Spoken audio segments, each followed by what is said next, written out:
All right, what's going on, Giants fans? Making this video because the Giants cut guard offensive lineman Kevin Zeitler. Before we get into it, hit the subscribe button. It's the easiest thing you do. Bam, bam, bam. Subscribe. Just subscribe to the damn video. So, making this video because I didn't want to wait till the Friday podcast, and I do the O-line report, so people probably want to hear what I have to say about this. So, the Giants cut Kevin Zeitler, and cap wise, it does make sense money-wise for the Giants. He had a $14.5 million contract. 2.5 worth of dead cap means $12 million in savings for the Giants. And, the Giants aren't in a bad cap situation, but they do need some money. So we knew something was going to happen with Kevin Zeitler. There was no way they're just going to let him play at his contract. So really wish they could have restructured something. But, like we said before, you can't force Kevin Zeitler to restructure, and he's only been with the Giants for 2 years, so there's not there's probably not going to be a ton of loyalty there where he wants to finish a Giant for life. I'm sure he, believes in himself and thinks he can do something out on the open market. So you couldn't force some type of restructure for Kevin Zeitler. So the Giants cut him. The Giants cut him because they didn't want to play him at that cap hit. And I do understand it, but it does suck. It does suck because Kevin Zeitler is a good offensive lineman, and we'll talk about his play in 2020 and what it was going to be going forward. But Kevin Zeitler, you could trust Kevin Zeitler. You could trust Kevin Zeitler. So he turned 31 on Monday, and this is where I understand it a little bit. Because in 2019, Kevin Zeitler, you were pressed to find a bad rep from Zeitler. Like, he was he was like flawless. Like he wasn't like a moving people in the run game, but like pass blocking wise, he was damn near flawless. Now he had a better right tackle next to him in Mike Remmers than he did in Cam Fleming. As crazy as that sounds, talking about how Mike Remmers was the better option, but he did. Where Cam Fleming left him out a little high and dry a few times this season. But in 2020, he had some bad games. Pittsburgh was a bad game for Kevin Zeitler. San Francisco was a bad game. Arizona, it was bad. Like I said all year, the left side of the offensive line is better than the right side of picking up stunts.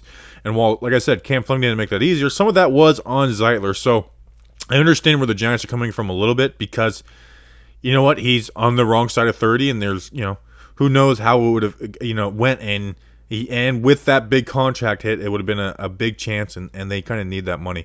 But it does suck they couldn't figure something out because the Giants' offensive line is young and unproven, and the options they have right now at guard are Will Hernandez, who fell out of grace with the coaching staff, was benched, never really got back into that starting lineup, and Shane Lemieux, who is a young guy we all think he can grow, but that's not a sure thing that he's going to grow and get better. I mean, he was kind of bad in pass block, he gave up a few bad reps a game where, Zeitler wasn't going to do that. He was going to be pretty consistent. Like I said, the 2020 wasn't great. But I also, going into 2021, I had Zeitler as the third best lineman. Like Nick Gates, I thought had a better 2020. Andrew Thomas, I was projecting to be better than Kevin Zeitler. Part of it is the position of left tackle, but I did, project Andrew Thomas to be better than Kevin Zeitler. So I would say it's their third best lineman, but their second most consistent after Nick Gates. But like I said, they only have Will Hernandez and Shane Lemieux, so I do expect some type of plan going forward for the Giants. I don't think it's just a roll with Will Hernandez and Shane Lemieux. Maybe they go and maybe their free agency, big splash isn't on a wide receiver or an edge rusher. Maybe it's going out and getting a Joe Thuney, getting Joe Thuney for multiple years from the Patriots. Or, it could be, a stopgap with a Gabe Jackson, Richie Incognito. And also, don't forget about this, something we talked about. Nick Gates will be a good guard. We saw him be a good center. He can be a good guard. So you're flexible to go out and get a center and move Gates to guard. Although I think Gates has found himself a nice home at center, so I would rather that. But like I said, you're a little more flexible because of the good player that Nick Gates is and his versatility. So there's that. But the thing I don't see them doing is just letting it roll with Will Hernandez and Shane Lemieux. Especially if Matt Parrott is going to be the starter at right tackle, which Dave Gettleman really hinted at. I thought was the biggest nugget from his press conference. So, it's just the offensive line, shout out Kim Jones, is really young, okay? And that's too young going into a season. That's putting a lot of faith in Daniel Jones going into Daniel Jones' third year, where he was a top 5 most pressured, most hit, most sacked quarterback in the NFL. You've got to have some type of stability there. And I don't think letting it roll with Will Hernandez, and who I do like, Will Hernandez, and a Shane Lemieux, who you need to grow to be comfortable with that spot. And again, Matt Parrott, who we like, but again, another guy who needs work, and we'll see how much he grows from year 1 to year 2. Although I think he has, a lot more potential to me than a Shane Lemieux does, even though Shane Lemieux plays an easier position. I do see them cutting Solder. Nate Solder put out a blog, and I feel for the guy, I really do, but I do think he's going to be cut the way he was talking, and it made it seem like he's not going to be with the Giants, where he said, if I have that opportunity to play, I think I would take that up. That doesn't sound like somebody who's worked out a deal with the Giants, so I would assume Solder will be next. What else do I got? Don't think they're going to let it roll. Free agency. Was like I said, I'm sure they tried to restructure. That's why they didn't, cut him a week ago like they did Golden Tate and David May. I'm sure they tried something, but like I said, you couldn't force Kevin Zeitler. And then here's something I've always said. I think Kevin Zeitler for Olivier Vernon was the most liked Dave Gettleman move of all time. I really do. Like there was no person in the world who was upset with that move. Now, you can include in the Odell trade, but that in a vacuum, when that happened, that was the only Dave Gettleman move I think that's ever happened where people were just in like full agreement with, which says something about Kevin Zeitler, he was really good in 2019. He was good in 2020, but they weren't betting. And I want to say, we're not beat reporters, so we don't have to pretend to keep everything in the down low.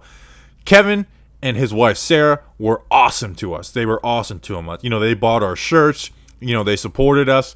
Kev came on the show, and I got this picture from it. He came on the show when we didn't even do video, but we did do video for this one. You can see Justin's camera's all screwed up, and you see I'm holding a tissue. I didn't shave as often then because we weren't doing video, and so I forgot to go buy a pack of razors, and so I 30 minutes before I go to shave, and I didn't have a razor, so I pulled a rusty one out of the cupboard and cut myself for the first time in forever, and was just bleeding like crazy. So if you can find the video of that, you'll see, and it might even be on the YouTube as one of our first videos. You'll see me just keep on putting that to my face. So brutal stuff, but they were always awesome to us. Kev's a good dude. You couldn't ask for a better presence in the locker room. So we will miss him. Wish for all the best for him. They just on Saturday, put out that they're going to be having another daughter. So wish all the best for Big Kev, man. He's our guy. We'll miss him, and we love him. And I think you guys remember on one of the O-line reports, I was just like, man, this guy just does his job. We don't freaking give him enough praise for doing his job and doing it well. So we're going to miss Big Kev. There is a hole, but I expect that to be a free agency move, where some spots it's like, hey, they might just do wide receiver in the draft. They might just do edge in the draft. Might do this and there. Guard, I do see it being some type of free agency move. So let me know what you think. Appreciate you guys. Like, subscribe, bam, bam, bam. See you on the next video. Until then, let's go Big Blue.